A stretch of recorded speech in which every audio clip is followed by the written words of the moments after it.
Juillet 2014, après 50 jours de discussion, l'accord de majorité bruxellois est bouclé. Avec côté francophone, une majorité PS, Défi et CDH. Un projet que je qualifierais d'ambitieux, d'audacieux, d'innovant. 2 ans et demi de gouvernement sans véritable anicroche et une série de changements engrangés, une réforme fiscale notamment. Le vent mauvais viendra de Wallonie. Le scandale Publifin déclenche un véritable tsunami politique.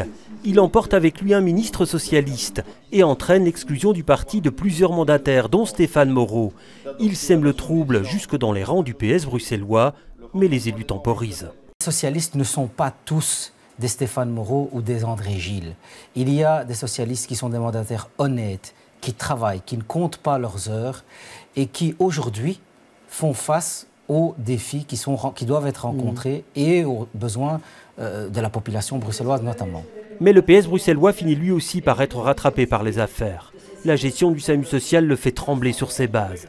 Au cœur des critiques, les rémunérations octroyées à Pascal Perretta et Yvan Mayer.